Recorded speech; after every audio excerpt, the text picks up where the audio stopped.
Hey guys, Sundown Rider here. This is going to be my chapter review to Nanatsu no Taizai 259, or the 7 Deadly Sins 259, War-Torn Britannia.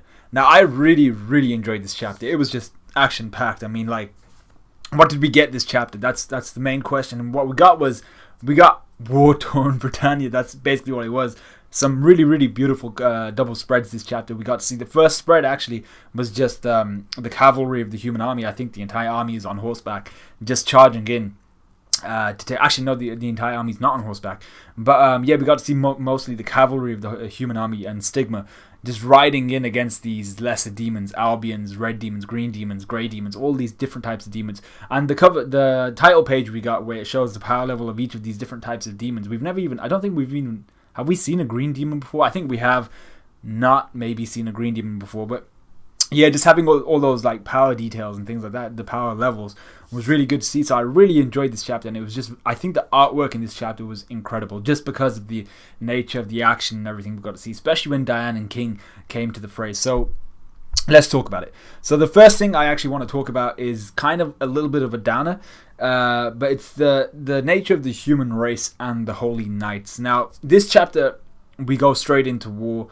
Two armies ramming into one another, and the chapter, like I said before, was very beautifully drawn. But I noticed one thing, and that was I think I've mentioned it before, but I'll mention it again kind of real quick, and it really just showed itself this chapter, which was the humans are underpowered big time. Now, I know the demons are they're demons. They all have 7 hearts. They have that darkness around them. The goddesses have the light, and they're blessed by grace, and the commandments are cursed, I suppose, with commandments. And then you have the fairies, who are magical beings, and then the giants, who are kind of they're also magical, but they're more they're closer to like nature and the earth and that type of thing.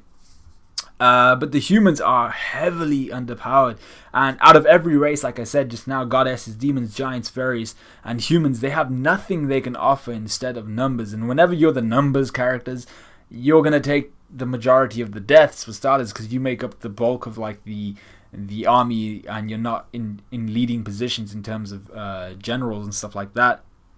But it was just a little disheartening, especially when you think of the hopes and kind of strength that Arthur kind of symbolized. And he was essentially the champion of the human race. He still wasn't as strong as like the best of the demons, but he would have been able to take out these lesser demons, no joke. Like, it would have been easy. I mean, like, the major issue here is I think a lot of the humans can actually take out a lot of these lesser demons. It's the sheer number of the demons that they're dealing with at the moment. The demons heavily outnumber the humans and Stigma at this point in time. But even so, I mean, like, if each we're not sure about the numbers, but if each human was easily able to take out like 5 to 10 of these demons, like, really easy, then it should be a simpler battle. I mean, like, Hauser himself seems like he could take out a couple of these demons, but when it gets to like taking out multiple Albions, then he's a little bit he's gonna struggle with that. So yeah, I really feel like the humans should have their own champions at the least. You know, the pinnacle of humans. And you could say, oh, that's Escanor, but he's not really for the humans. I'll come back to that, but they need people to look up to, and I'll come back to it right now. Actually, the humans have the sins. We know that. But the sins are kind of like an entity in and of themselves. They're kind of their own thing, and they aren't all human. I mean, they only have 2 humans out of the 7 of them, Ban and Escanor. And Escanor is kind of he's the pinnacle of humanity, but he's not really humanity's champion. You know, he's not from the people. He's a sin. So that's what I was saying before. He's kind of like an entity, and they're kind of entities upon themselves. They don't really reflect human society. And same with Ban. I mean, like, Ban, he's immortal and everything, and he's probably the most human out of the sins. But he's also not that champion figure. He's not the Arthur figure that they need.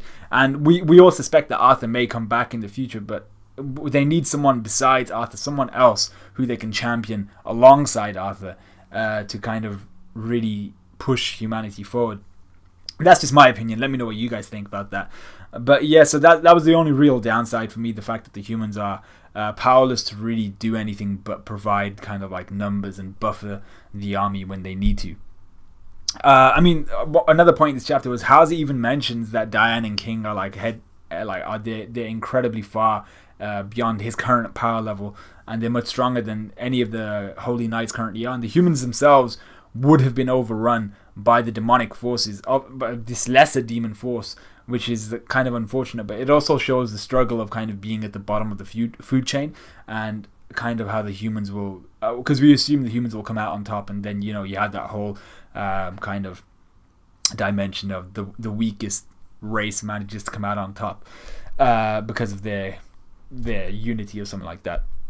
So staying on the topic of humans, the chapter takes a really dark turn when you see Death Pierce and others getting wrecked by all these Albions are getting punched into the ground and shit, only for the humans, Death Pierce and the rest of them, to get back up with their bones broken and like arms hanging off and stuff like that.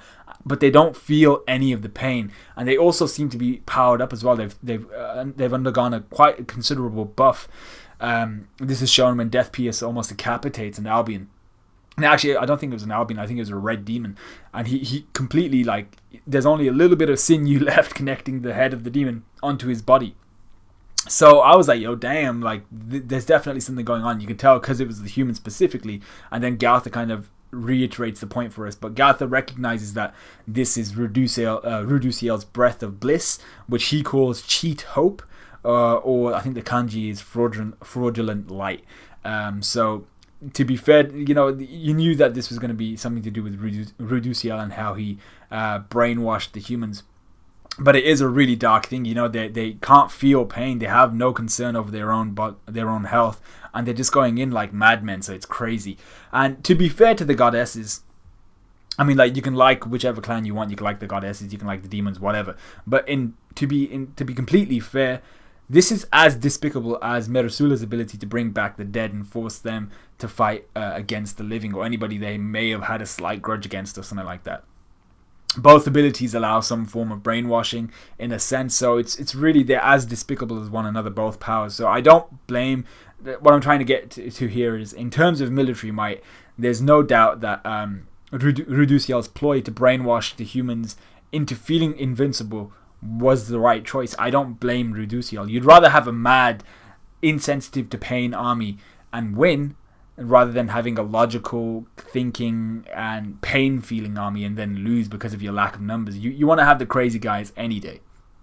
So it's unethical as hell, but at least they stand a chance now because of Rudusiel's breath of bliss. So whether you call it cheat hope or fraudulent light or whatever, breath of bliss, he had to do it. There was no other choice.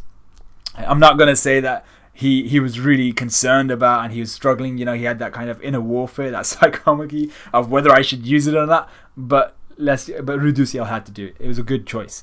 As a side note, though, I thought Death Pierce diverting the kind of seros, the cannons, the beams from the demons, the Albions and stuff, they were shooting them out, one hit Diane and things like that. But I thought that was sick as hell. I was like, yo, his control over their trajectory was pretty cool.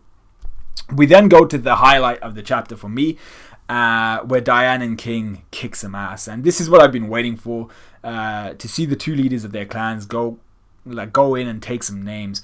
Diane's Queen Empress technique, essentially an earthen tidal wave, looked amazing, very well drawn, like I said before, and it was horrifying as well. The Albions really standing no chance against it.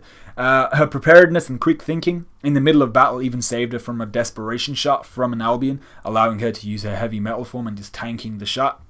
And you can see how far she's come, and I'm really enjoying how she's throwing her weight around, like literally and actually metaphorically. So Diane's also extremely confident because she knows King has got her back, and my god does he have her back. I mean, like, when you see him just pop out from her side this chapter, it was awesome. He dices up some large ass Albions to like the molecular level. Like, he dices these guys using Chastiafal's first form, Chastiafal, and the move was called Tyrant Tempest, and it looked sick. It's just like, it's just the circle of where the Albions once were, and then they just get diced and they're not there anymore. Absolutely amazing. And you can see how much his confidence has grown as well, pushing the attack instead of reacting to attack. So he's being proactive instead of reactive, so that was good to see. And both King and Diane have become warriors in their own right, and their place among the sins for me has now fully solidified. I mean, I always thought they were always part of the sins, but they were never the sins, and now they're kind of solidifying themselves, especially since the Glocks and Dolo mini arc they had where they flashed back with them. But yeah, with that latest power up, they've really solidified their place as sins, and I really enjoy that concept. We then had a whole host of demons eradicated by Sariel and Tarmiel, who used a move called Omega Arc. Now, the story with these two, and Rudusiel as well to an extent, is that they can't wait to find Estarossa, the murderer of Mael. Now, as dope as that would be, seeing that fight between Sariel, Tarmiel, Estarossa, would any of the Archangels realistically be able to fight Estarossa without activating his commandment? I mean, like, they all harbor hatred towards Estarossa for killing Mael, which would render them useless in a battle against him. We know that for sure. Unless the Archangels possess a level of immunity against commandments. But then you'd expect the commandments to also have that same amount of immunity against the Archangels' grace. So somehow I don't feel like this fight's going to go down, because it would just be an easy battle for Estarossa. He'd be like, oh, you harbor hatred towards me, you're dead. They can't do anything. We then flash over to where Monspiet and Derrière are, and after their conversation, they have this conversation about, kind of, essentially it's a conversation of what they should do, and Derrière comes to the conclusion that they must hand over their commandments to Zeldris if they wish to live in peace. In all honesty, Zeldris probably wouldn't kill them if they handed over their commandments. We know of nothing that says that stepping down from your position as a commandment is punishable by death. I mean, you've been chosen, but so far as we know it, only Galtha was really forced into his position. The rest of them were given it as an honor. And I'm not too sure. I don't think Zeldris would kill them. I think he's more honorable than that. If they handed over their commandments, he'd be annoyed that they betrayed the demon clan, but they haven't actively gone out of the way to take out demons or anything like that, unlike Meliodas. So I doubt he'd actually kill them for giving their commandments to him. But while they're contemplating giving up their commandments, Estarossa looms outside the village, having detected his former comrades, and Estarossa is about to tear shit up. There's no question about that. I really, really liked the relationship between Derrière and Monspiet, but they don't stand a chance against Estarossa. I don't think, anyway. Having said that, they are commandments and should be able to put up a fight, at least a decent fight, against Estarossa. I assume something will throw them off. Maybe that lady coming to warn them about the demons surrounding them, and then Estarossa comes and just stabs her in the chest, and he's like, "Oh, hey, what's up?" That would throw them off kilter. Or maybe Estarossa kills either Monspiet or Derrière first, forcing the other to go in Indra form, and then I think even though they're insanely powered up, they lose all cognitive function. So Estarossa would just be easily able to kill them, and then in the Endura form they're just a massive hate. So would an Endura form Monspiet or Derrière actually be able to fight against Estarossa, or their lack of cognitive ability not classify as hatred towards Estarossa? It's a big debate, really.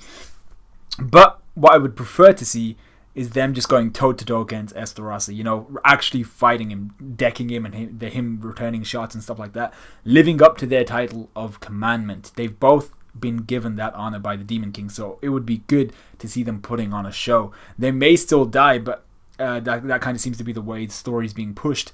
But I really do want to see them fight Estarossa toe-to-toe.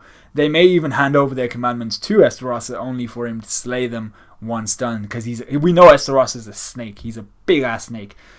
So that's basically how the chapter ended. So yeah, I think the biggest reveal and the best part of this chapter must have been when we realized, and when we were told by Nakaba, that Guila is a lesbian. So for anybody in y'all with your fanfics and shit like that, you can take that piece of information and do what you want with it. I just thought, okay, yeah, it's cool to have different types of people portrayed within the story. Representation, that's what we're all about here. But whatever, so I really liked the chapter. Best part for me was definitely King and Diane going in, showing us what they've learned and what they can do. And then the interesting part going forward is, what the hell is Estarossa going to do, and how Monspiet and Derrière are going to survive, if at all. So let me know what you guys thought of this chapter. Like, comment, subscribe, all that good stuff. This has been a long-ass review already. And I'll see you guys whenever the next chapter of whatever comes out. I think it's going to be One Piece on Thursday, Friday. So I'll see you guys then.